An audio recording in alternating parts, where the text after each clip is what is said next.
the Eagles are going to probably stomp them. Unfortunately, and we always encourage folks, when you reach out to us, let us know your league settings, because that matters tremendously in how we answer this. If this is a standard league, non-PPR, then it's Deshaun Jackson for me, no question about it. If it's a PPR league, I think it's still maybe Terry McLaurin or Kareem Hunt, just because of the ability to catch passes. But again, we might have Gibson coming out that way as well. So we do have Boston Scott here locked in. Who should we go for at this flex position? Hunt, Gibson, McLaurin, or Deshaun Jackson?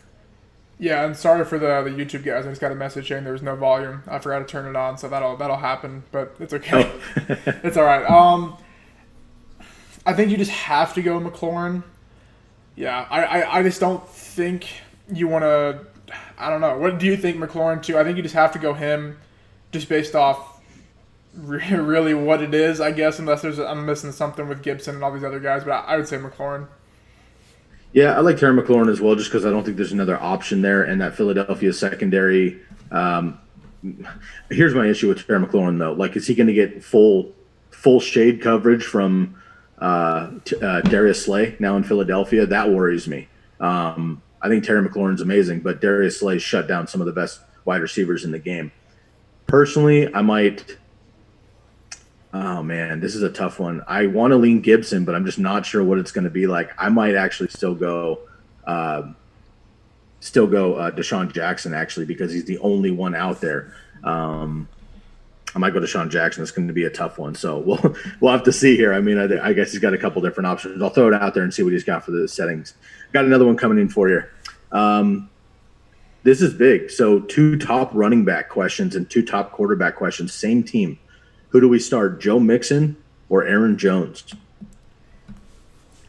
I ranked Mixon ahead of Jones just due to the fact that the rankings points either is usually what you want to rely on. This one is really tough. I think, if you have to decide between these guys, good drafting on you or get more people in your league, either or, one of the two there. To be honest, I'm going to lean Mixon, but I want to say don't be surprised if Jones balls out. I think the Packers are going to be a little more pass-heavy this week than we think.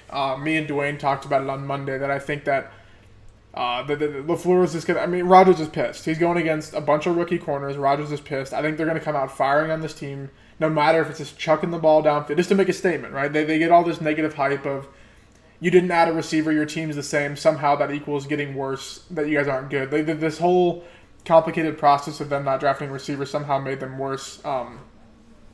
That being said, I would go Mixon, but I feel like you're limiting your ceiling a little bit against the Chargers defense that frankly is pretty good.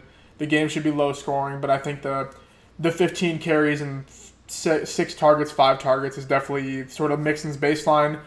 Whereas Jones, we all know what Jones can do, can and probably will do sometimes if he gets the ball in the red zone. That being said, the Packers do have to get in the red zone with Devontae Adams, and that's it. So You kind of have to split hairs there, but I'd lean Mixon.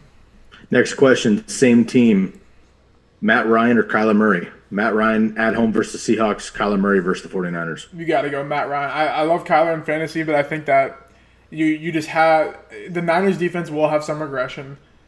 They will allow a little more points, but it's still the Niners defense. I think the Cardinals can keep up, but the Seattle game is going to be just a fantasy landmine. These Seattle's corners are good, but they're just going to be able to run the ball. They're going to be able to pepper the middle. And on the reverse side, the Falcons' corners aren't good, but the front seven's good, so Seattle's going to be able to air it out. So I like that. And one more question we just got on YouTube, trying to tie into that. Wentz or Murray, starting PPR, obviously that doesn't matter for quarterback, but what do you think on this one? Wentz or Murray? Wentz, his O-line is only 40% of what the original starters were going to be a month ago, really, or just like projected starters. Where do you lean on Wentz or Murray here? I mean, honestly, Murray did play quite well against the 49ers last year in 2 different games. Again, Carson Wentz is just down weapons. I'm not sure exactly how the Eagles are going to try to attack Washington here. This game is in Washington. I have been loud and clear here on the podcast about fading Carson Wentz overall as far as drafting in the season. But I got to say, healthy week 1 with the matchups, I think I'm actually going to roll out Carson Wentz. Yeah, I think that'd be my pick here too. I think that even with the way I would evaluate this, and it kind of can go for fantasy just in general, is we think Eagles are going to be winning the game. They have an easy matchup, but the front seven for the Redskins is tough. So if somehow the Redskins football team takes the lead here, that would be better for Wentz in fantasy value anyways. They don't have a running back that they need to feed the ball to, so they're going to have to get creative. So I would go Wentz. I think there's just more upside. I just don't think the Niners are capable of allowing a quarterback to go for 20-plus fantasy points on an average basis. Like, I mean, they're just a good team in general, so they're not going to let these guys make huge plays over and over again, whereas the Redskins, or the football team, I'm going to do it so many times here, they are definitely prone to letting that happen quite a bit. Right, I agree. Just checking through the DMs. It's filled up. Anybody else in YouTube out there?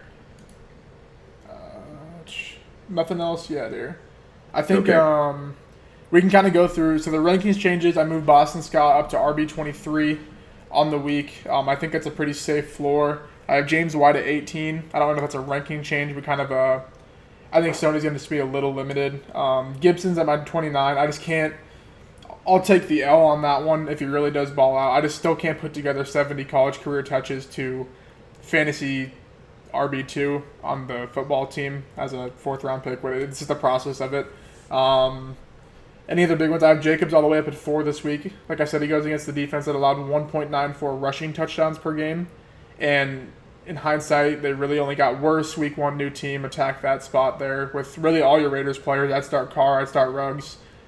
Edwards is like the fringe flex. Waller, lock him in. The flip side, obviously, start your guys too. Any other big ones here? Just trying to look through here. Mike Evans. Oh, Evans, yeah. I put him down to 20 as of now. Yeah, that seems low, obviously, because if he does play, he should finish above 20. But I think that if he really was 100%, like full Mike Evans go, we wouldn't be having these questions. So it'd be more of like a limited kind of games. But I have him in the Edelman to sort of DJ Chark, DK Metcalf tier as of now. Trying to think of any other big ones. We can talk about the Lions situations. We already kind of talked about that. Any other receivers? Oh, D.D. Westbrook got it. He's inactive. I know it's not like a huge, like, I was starting D.D. or whatever, but I think that opens up the door for Chenault, too, to keep an eye on that for early waivers. He might get quite a bit of work, might get some goal line touches. We don't know. Where do you have James Robinson at this week? I think that's a good sort of... Oh, God. And Chris Thompson, like, just kind of that backfield in general. Yeah, let me bring it up here. Let's see. On up here, I just had a question. Maybe you can divert to real quick. Going back to Terry McLaurin and Deshaun Jackson. You know, we had said Terry McLaurin, but last year I just looked it up. He was basically 7 for 52 against Darius Slay. That could happen again, absolutely. Deshaun Jackson could win you a week with 1 catch. I'm starting to rethink that one. Yeah, I think, like, I mean, I was all about the whole Slay signing, like, just from, like, a football perspective. I think he's definitely regressed, like, from a one-on-one points allowed matchup, per se. So I think Terry will be fine. I think there's the whole narrative of Deshaun Jackson goes off in week 1 and gets hurt at the end of the game, which it's not really a narrative because it actually kind of is true. I thought it was a narrative at first, and I was like, okay, I'm going to go like send a screenshot on Twitter just so people can stop talking about it. No, it's like actually like legit true. Yeah. I don't know. Just like every part of me can't put Deshaun Jackson over Terry McLaurin, I guess. And I feel like everyone feels the same way, but they like know that's why we're getting questions about it.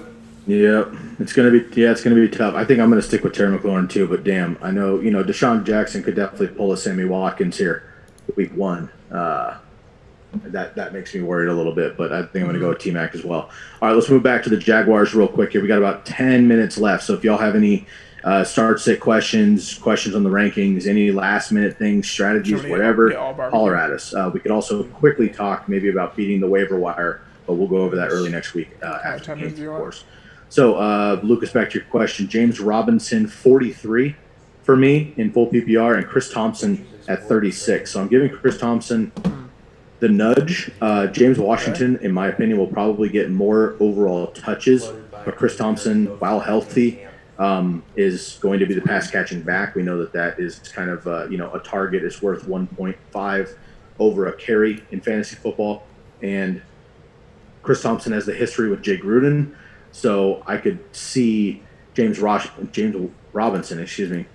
getting kind of first down work, and then Chris Thompson getting on third downs. And to be honest with you, against this Colts defense, I think the Jags are going to be in third down a lot. And Chris Thompson, while healthy, I think it's going to be plenty of work. I could honestly see him, upwards of even like 10 targets out of the backfield, potentially in week one. They don't have a lot of receiver help outside of Chark and Eifert, I guess. So I do have a nudge on Chris Thompson at 36. I got James Robinson at 43. I'm not playing either of them outside of one single league that you and I, the Commish FFP listener league, we went pretty strong 0 RB. So Chris Thompson kind of has to play for us. Other than that, though, if I have choices of other guys, I'm not playing either one of these guys this week because I'm just not sure what they're going to do in Jacksonville. And I really do believe that this Colts defense is one of the most underrated units in the NFL. Yeah, I think you can't play him, although I'm excited to see how this split, because it really sounds like Robinson is the starter, like meaning that when Ozigbo and Armstead come back, it's not their job. I think that's kind of the vibe I've been getting. They've been saying that. I mean, I know, throwback to way back in March, Dwayne was the James Robinson film truther, I guess. Or that was his guy. He was always taking him round 4 of the rookie drafts. But yeah, I'm more so just excited to watch how that plays out. Because the Jags' line is not terrible. Still, they're probably still about average. So there definitely could be some value there for a team that, even if they have negative game scripts, I think there's definitely some value. Thompson's good to keep an eye on, too, for the snap counts and stuff, which we'll recap next week. Because he could really be back to his original form if he plays 50% of the snaps, just in general, just with the negative game scripts there. Yep, I totally agree. Bringing up a couple more start sits here. Let me get into... All right. Okay. Super flex. Matt Stafford, Garner Minshew. I'll go Stafford. I think that's going to be... The over-under is at 42.5. I think that's going to be a sneaky high-scoring game there. Even without Kenny Golladay. Yeah, I think that the Bears are going to be able to put up points because Okudah's out, meaning Trufant's going to have to guard Allen Robinson, which is not a matchup that you want if you're on defense. I just think within Hawkinson, Marvin Jones, Amendola, Cephas, the running backs, I think it's obviously not what you want per se, but I think that the Bears defense definitely regressed down a lot last year to where you can kind of attack that with Stafford. And in a way, what is Stafford's baseline, you think? 16 points? His bottom floor? At least. And we're hoping Minshew gets 20, I guess. Sure. You know what I'm saying? So that's kind of the way I would look at that. Fair enough. All right, pick 2. Cooper Kupp, Robert Woods, Akers, Scott Gibson. Kupp, Woods, Akers, Scott Gibson. Looks like maybe 2 different flexes. He just said pick 2. Pick 2. Kupp, Woods, Akers, Scott Gibson. I would just go with Kupp and Woods. I think that this is going to be a high-paced game. Rams are going to have to target those young corners they have, the inexperienced corners in a little ways. And really, I think that this Cowboys defense, they are a good front seven, but you're going to have to attack it just over the middle. And that's really where, surprisingly, all 3 to 4 of their weapons thrive with Higbee, Everett, Kupp, and Woods. So I would stack the receivers there.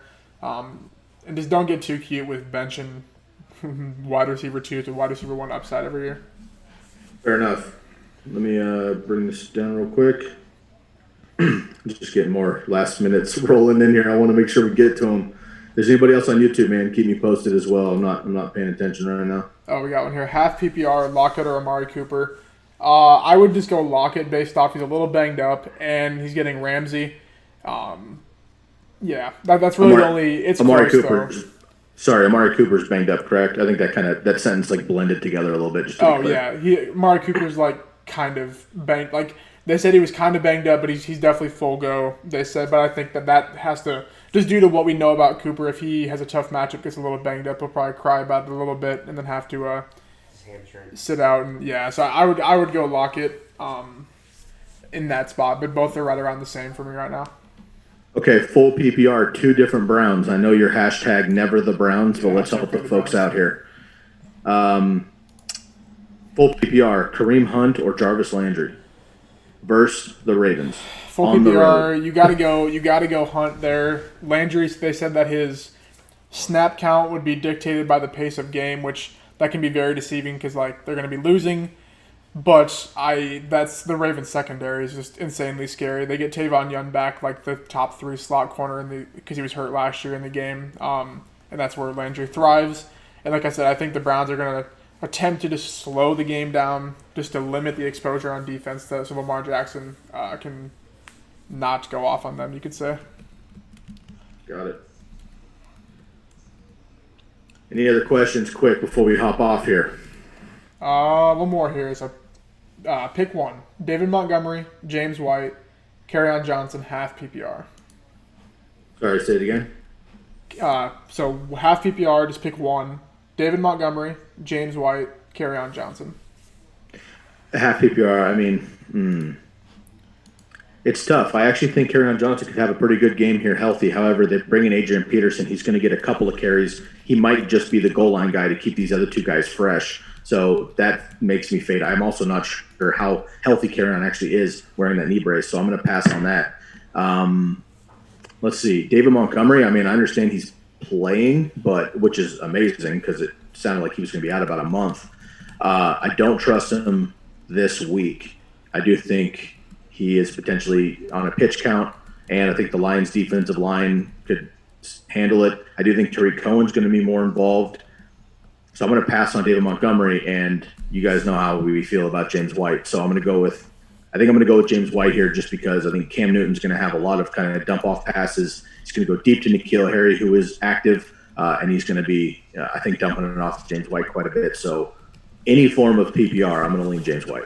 Yeah, and I don't even know if it needs to be. To be honest, I don't think it needs to be PPR this week. I really think that with Sony banged up, they're just going to leave White in there. They're going to let this offense roll. So I'd go James White as well with that question. Great.